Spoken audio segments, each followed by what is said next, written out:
Imagine this. You're standing on the summit of Mount Everest. You've done it. You've achieved your dream. The sky is clear. Your phone is in your hand. You're recording a message for everyone back home. And in 90 minutes, you'll be dead. This isn't hypothetical. This actually happened. In 2021, 4 climbers reached the summit and decided to celebrate. They filmed videos. They posed for photos. They made the content they'd promised their sponsors. And while they celebrated, the weather window closed, the storm moved in, and 2 of them never made it back down. But that's just one story. Because on Mount Everest, death doesn't discriminate. It takes the experienced and the novice, the careful and the reckless, the ones who ignore warnings and the ones who do everything right. Welcome to the modern era of Everest, where technology meets altitude, where social media meets the death zone, where a single decision, a moment's hesitation, a forgotten pair of goggles can mean the difference between triumph and tragedy. This is the story of 5 climbers who died on Everest in the last decade, and what happened to them will change the way you see modern mountaineering forever. Let's begin. May 14, 2016. Southeast Ridge, 27,600 feet, perfect visibility, no wind, deceptive calm. 33-year-old Ethan Larson from Colorado climbed toward the south summit. He'd built his identity around natural mountaineering, minimal gear, goggles he refused to wear. The mountain was meant to be felt, not filtered. His Sherpa Dorje warned him repeatedly. UV radiation above 26,000 feet can burn your eyes in under an hour. Ethan waved it off. The sky was spotless. By mid-morning, that clarity destroyed him. Light refracted off ice fields and pierced his unprotected eyes. First irritation, then searing pain. Each blink felt like sand on glass. Dorje urged descent. Ethan refused. He slowed, rubbing his face, making the frost damage worse. Then he started missing footholds. His vision failed. He drifted toward the outer slope, unclipping at wrong anchors. At one point, he turned completely around, thinking descent was upward. For 40 minutes, Dorje shouted directions. Then, silence. Other climbers found his ice axe planted beside the fixed line. 30 feet down, his body. Goggles still clipped to his harness, frost-coated. Both eyes clouded white. Snow blindness and hypothermia. Exposure isn't purity. It's risk multiplied by arrogance. 3 years later, another climber trusted his vision too much. Not his eyes, but a machine. May 21, 2018. Upper Southeast Ridge, 28,000 feet. Perfect summit day. Clear, still, bright. But weather readings from Camp 4 showed trouble. Jet stream shifting, pressure dropping. Within hours, 60 miles per hour, gusts expected. 29-year-old Jason Kearney, a tech vlogger from Seattle, wanted summit footage. He'd built a following documenting extreme environments with drones. Earlier, he'd tested a flight at 23,000 feet. The drone fought the thin air but lifted. That convinced him to try higher. His Sherpas warned him. The ridge turns without warning. The mountain punishes those who linger. Jason trusted his controller more than their instincts. He unfolded the drone, powered it on. Thin air affected the motors immediately. Propellers spun unevenly. Within seconds, a gust hit. The drone veered sideways and vanished into forming clouds. The others descended as wind rose. White mist blurred the ropes. Jason stayed, crouched on the ridge, insisting he could retrieve the footage. Instead of following the ropes down, he unclipped, moved 65 feet off the main path. His Sherpa shouted. The words dissolved in wind. For nearly an hour, Jason drifted between outcrops, sweeping snow with gloved hands. Visibility shrank.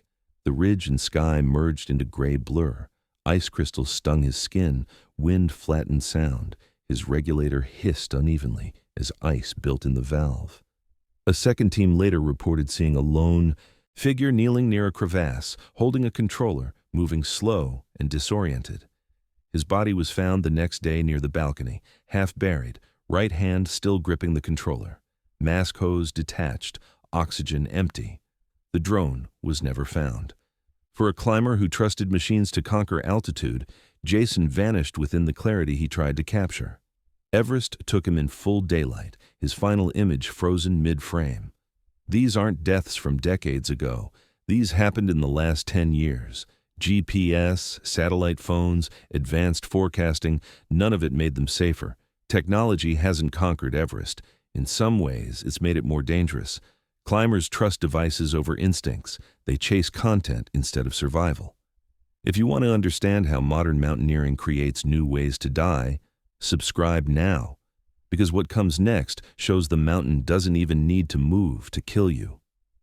Let's continue. What becomes of those taken while standing still? No motion, no warning. April 3rd, 2017. Kangshung Face, 25,000 feet. Unnaturally still night, thin, brittle calm. 37-year-old Thomas Wright, British alpinist and documentary photographer, preferred working alone. Years documenting Himalayan peaks from less traveled faces. His team attempted the Kangshung Face, Everest's eastern wall, notorious for unstable snowpack. While others camped inland, Wright moved his tent closer to the cornice lip. He wanted clear sunrise footage for a time-lapse project. The Sherpa coordinator objected. The ridge showed new fracture lines, crevasses had widened, ice screws were shifting. Wright argued his anchors were secure. 2 additional screws, fixed picket driven deep. His setup looked clean, deliberate. What he couldn't see, the weakness beneath the cornice. Meltwater refrozen into brittle layers. Temperature dropped below -13 degrees Fahrenheit. The snowpack contracted with audible pops. Inside, Wright reviewed footage, adjusted his camera's intervalometer, secured it on a tripod at the tent entrance, lens aimed at the eastern horizon. After 2 a.m., a minor tremor, possibly a distant serac release. Vibration propagated through frozen layers, faint cracking, muffled, then sharper. The rightmost screw twisted as ice sheared beneath. Wright stirred, checking line tension. The snow layer under his vestibule had fractured into a void. 5:42 a.m. The cornice gave way. The tent slid as one unit over the edge, dragging occupant and camera. Initial fall, 15 feet. Ropes tightened, swung the tent outward. Second anchor failed. Another drop, bouncing 200 feet to a protruding serac. The time-lapse camera kept recording. Upward angle, flapping fabric, morning light through clouds. 47 minutes before battery died. Final frame, snow particles drifting past the lens. When the team woke, they assumed early photography session. Then they saw the torn cornice outline, disturbed snow trail ending in shadow. The Sherpa descended with others. Found. Orange nylon far below. The serac it rested on was cracked, overhanging open air. Too dangerous to reach. Weeks later, debris slid to a stable ledge. The footage card was recovered. Wright's footage showed first light over the Himalaya, Makalu's silhouette, then the abrupt drop that ended both sequence and man. Not every death comes in darkness or high altitude. Some happen lower, where danger looks ordinary, where a shortcut becomes a trap. April 18, 2015. Khumbu Icefall, 18,000 feet. Morning light filtered through ice spires. Multiple expeditions queued at aluminum ladders stretched over crevasses. The icefall groaned. Distant pops, metal clattering. Beneath it all, the glacier sliding toward the valley. 46-year-old Robert Hensley, veteran American mountaineer, had summited Everest twice before. This year, he led his own private group. His plan: reach Camp 1 ahead of the bottleneck at the icefall ladders. Hensley believed the main route had become too crowded. The glacier shifted so rapidly that approved paths were only marginally safer than any well-scouted corridor.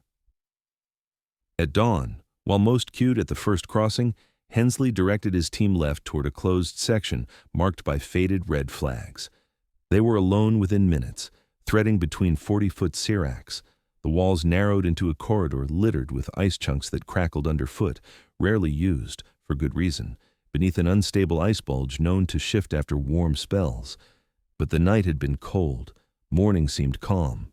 Hensley's Sherpa liaison Pasang hesitated. He'd crossed this glacier over 100 times, knew the patterns, the low thuds, subtle shifts that signaled tension. Hensley pressed forward, setting ropes, hammering snow pickets as temporary anchors. 6:40 a.m. Pasang noticed fine mist rising ahead, faint snow dust against sunlit air. First sign of trouble. Seconds later, sharp crack from above. low rolling boom reverberating through the ice canyon. Hensley turned. Shadow swept across the path. A house-sized serac had detached, breaking into sections as it fell. First impact struck 50 feet ahead. Blast of powder and fragments filled the corridor. Another section cascaded directly into their path. Air pressure knocked climbers off balance, shattered ladders, tore loose fixed ropes. The collapse continued 30 seconds, eternity inside the icefall. When snow settled, the corridor was gone. Now a mound of shattered ice blocks, some truck-sized, unstable. Slabs continued sliding. The main route, quarter-mile away, stayed intact. Climbers felt the tremor but couldn't see. Rescue teams took over 4 hours to reach the area, moving slowly across new cracks, collapsing bridges. By then, no survivors. Hensley's group buried beneath 20 feet of compacted ice. One climber found partially exposed, helmet crushed, harness clipped to snapped rope. GPS readings later confirmed they deviated only 650 feet from approved path. Had they followed the main route, a natural ridge would have absorbed most of the collapse. Robert once said Everest rewarded initiative. But on the Khumbu icefall, initiative can't outthink movement.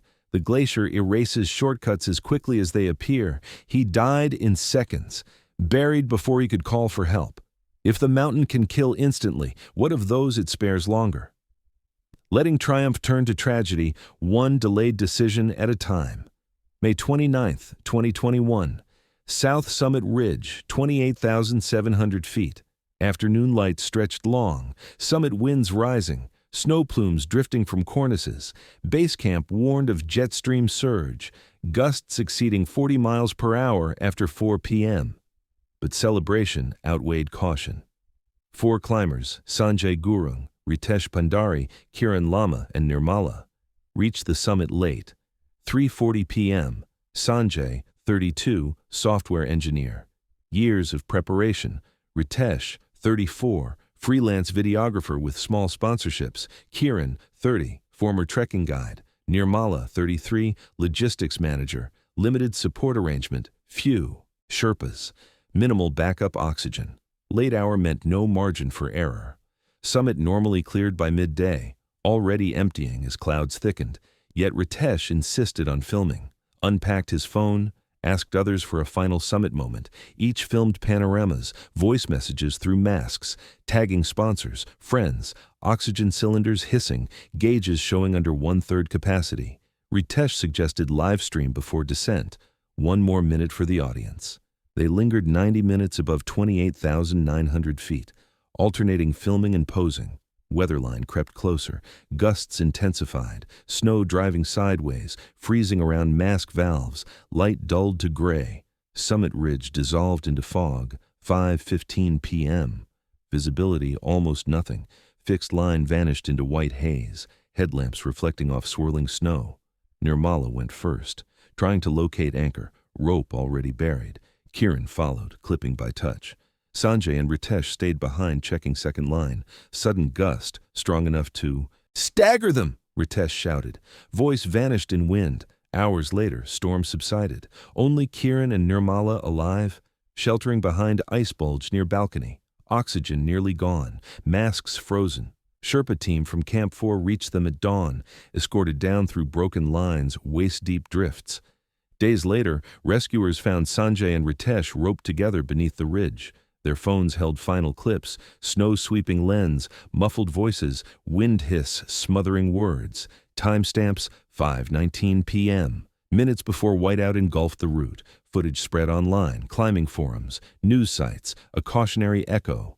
On Everest, triumph ends when celebration begins. Every minute above safety is borrowed time. Ethan Larson, Jason Kearney, Thomas Wright, Robert Hensley, Sanjay Gurung, and Ritesh Pandari. 5 stories, 5 deaths, 5 warnings about what Everest has become in the modern era. These weren't climbers from the 1920s who didn't know better. They weren't pioneers attempting the impossible. With primitive equipment, they were modern mountaineers with GPS, satellite phones, advanced weather forecasting, and decades of accumulated knowledge, and the mountain killed them anyway. Here's what these stories teach us. Ethan died because he valued experience over protection. He wanted to feel the mountain, and the mountain blinded him. Jason died because he trusted technology more than instinct. He chased content instead of survival, and the mountain buried him in the storm. Thomas died doing everything right. His anchors were secure. His setup was perfect. But the mountain doesn't care about preparation. It moves when it wants to move. Robert died because he thought efficiency trumped safety. He took a shortcut to save time, and the mountain crushed him in seconds. Sanjay and Ritesh died because they celebrated too long. They chose content over survival, and the mountain trapped them in the storm they'd been warned about. The modern era hasn't made Everest safer. Some ways, it's made it more dangerous. Because now we have tools that give us false confidence. We have sponsors demanding content. We have followers expecting updates. And the mountain doesn't care about any of it. Every year, hundreds of climbers reach the summit. They post their photos, collect their achievements, and come home safely. But every year, some don't. And the reasons why are getting more complicated. It's no longer just about weather and altitude. It's about social media pressure. It's about the hubris of believing technology can outsmart nature. It's about making decisions based on content calendars instead of survival instincts. The mountain doesn't remember your followers. It doesn't care about your sponsorships. It doesn't reward your confidence or your preparation. The mountain only remembers your mistakes. And it never forgets. If this video changed the way you see modern mountaineering, hit that like button and subscribe for more stories about the intersection of technology, ambition, and the unforgiving wilderness. And leave a comment. Do you think social media has made Everest more dangerous? Or are these just the same old mistakes in a new package? Thanks for watching. Stay safe out there. And remember, no photo, no video, no summit is worth your life.